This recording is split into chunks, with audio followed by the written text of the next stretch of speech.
बारि काजलगावनि खोलाहा 9 किल'मिटारनि खोलाहा खाग्राबारि होननाय मोनसे जायगा दं।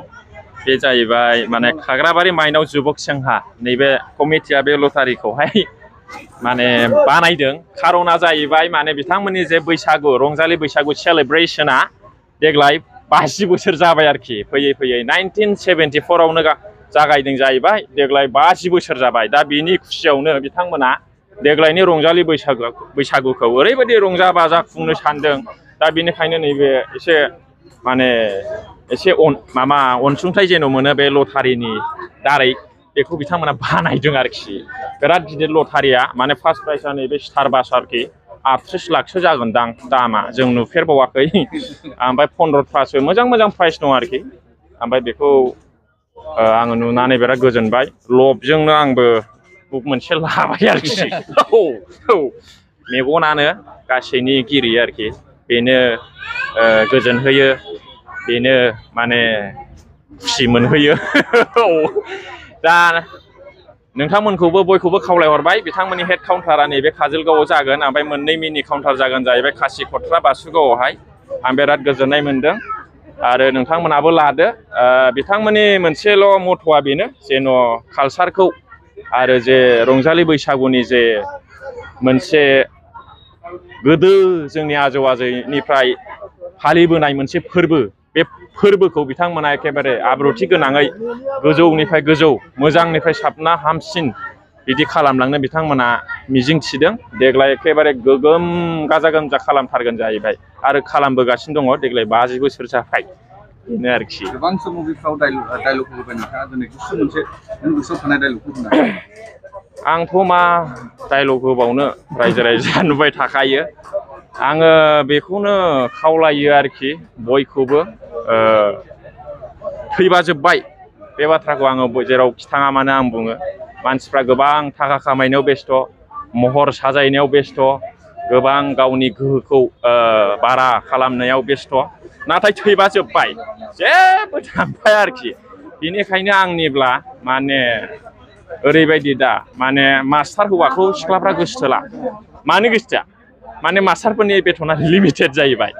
ना दख'ना 20,000नि बायनो हायो, ना 5 स्टार 3 स्टार मोजां रेस्टुरेन्ट गौरां बिलि रेस्टुरेन्टफ्राव जाहैनो हायो।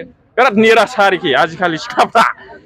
माने मा बुंनो, ओरैबायदि निरासा माने मास्टार हौवा नायफैब्लाबो जाबांनो नागिरला आरोखि। जाब्लाबो माने एसे एखेबारे आलदा मोनसे माइन्डनि गोसो गियान थानाय आलदाया जागोन आरोखि। खिन्थु बोथोरा सोलायबाय, एखेबारे गारि गिदिर गिदिर, न' गिदिर गिदिर माबा माबिखौल' सिख्लाफ्राबो नोजोर होसै। ओरैबायदि माने जालांबाय आरोखि। दा ओंखायनो सेंग्राफ्राबो लबजोंनो बिफानि गस्ला बायनो होनाय फैसा, माबा माबि होनाय फैसाजों लटारि लाग्रा जाबाय आरोखि। थार मोनगोन, बास मोनगोन, माबा माबि मोनगोन, माने हरसेयावनो मालिक बिदि आरोखि। होमबाना गोसो जानाय हिनजावखौ मोनबाय। दा बेयावनो बिदि जाबाय आरोखि। दा ओंखायनो खावलायदों सिख्लाफोरखौबो सेंग्राफोरखौबो, थाखा फैसायावबो न' गिदिरावबो गोजोननाय गैया, फैबानो जोब्बाय। माने गोजोननाया गावबा गावनि सायावसो।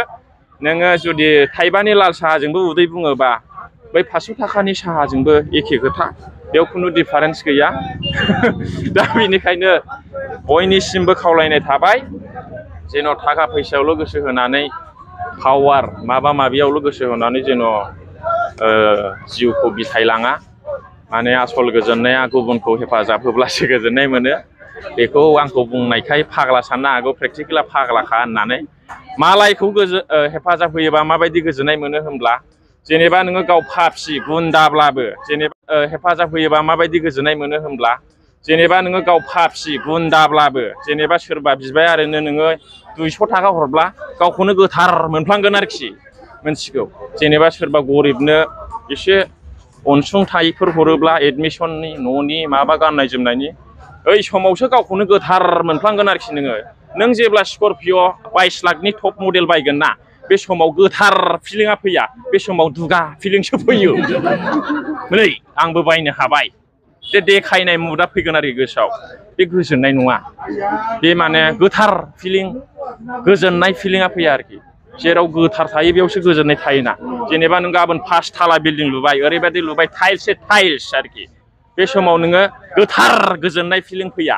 मा फैगोन नै आं बानायनो हाबाय दुगा नैबे फिलिंसो फैगोन आरोखि दा आसल गोजोननाय आरो गोथार जिनिसखौ नांगौबा मालायखौ हेफाजाब होनाय मालायनि मोजां मावनाय नैबेयावसो दं आरोखि दा आंना बुंनाया बारा जादों जानो हागौ एसेखिनियावनो दोनथ'बाय आरोखि खुलुमबाय लटारिखौ खिन्थु लादो आरोखि बे खाग्राबारिनि रंजालि बैसागुनि नामाव जे बानायनाय 12 मेआवहाय जागोन लटारिनि खेलाया नोंथांमोना जायोबा प्राइजखौ आराम लांफैदो आरोखि आरो बयबो टिकेटखौ लानानै बे खाग्राबारि जे माइनाव जुबक संघ बेखौ हेफाजाब होदो आरोखि बे कमिटिखौ बयखौबो खुलुमबाय गोजोन्थों